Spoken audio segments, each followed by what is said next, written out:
ओम नमः शिवाय, हर हर महादेव। दोस्तों, आप सभी का आपके अपने चैनल में बहुत स्वागत है। आपके मन में जब ये प्रश्न खड़ा होता है कि किसी ने हमारे घर में कुछ करवा रखा है, तब हम बहुत ज़्यादा उदास हो जाते हैं। हमारे मन में कई सारे प्रश्न दौड़ना शुरू हो जाते हैं।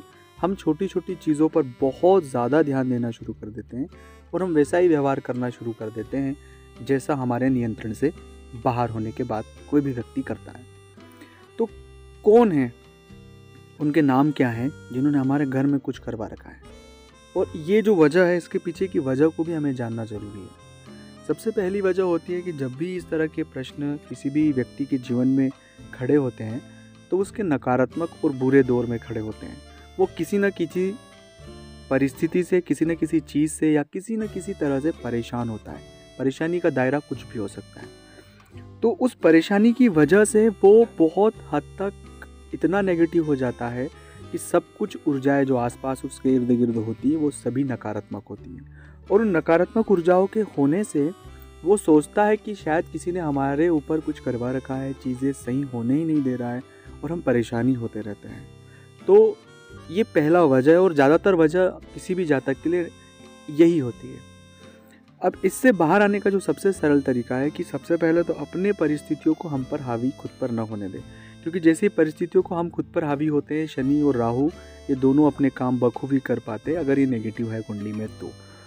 और इस वजह से हम इतने भ्रमित और परेशान हो जाते हैं कि हमें समझ नहीं पड़ता है। अब ऐसे सिचुएशन में एक बात आपको मैं क्लियर कर दूं कि कोई भी व्यक्ति आप पर कुछ नहीं करवा सकता है।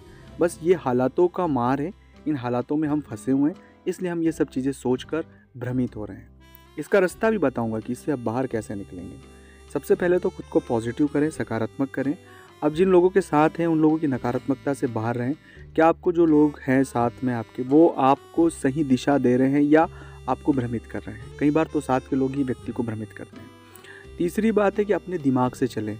चीज़ों को किसी व्यक्ति द्वारा सिर्फ विचारों को सुने, लेकिन उस पर क्या करना है क्या नहीं करना है वो आप खुद निर्णय लें, तो वो बहुत अच्छा होगा। ताकि उन निर्णयों में अगर गलती भी होगी तो हम खुद पश्चाताप करेंगे, अन्यथा दूसरा व्यक्ति करेगा तो इसमें व्यवहार भी खराब होगा और कई सारी चीज़ें नेगेटिव होगी। इसके अलावा जो महत्वपूर्ण बात है कि मान लीजिए इतनी नकारात्मक ऊर्जा हमारे आसपास हो भी गई है तो आपको अपने गुरु मंत्र का जाप करना शुरू करना चाहिए।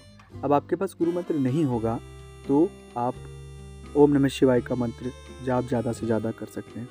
आप जितना ओम नमः शिवाय मंत्र का जाप करेंगे आपके आसपास सकारात्मक ऊर्जा का वास होगा और आप इन परेशानियों में जिनमें फंसे हैं इनसे बाहर आ जाएंगे। ये सबसे सरल तरीका है, सबसे आसान तरीका है। दोस्तों, अगर आपको वीडियो कहीं भी कुछ अच्छा लगा हो तो लाइक करना, शेयर करना, कमेंट्स करना। मिलते हैं अगले वीडियो में।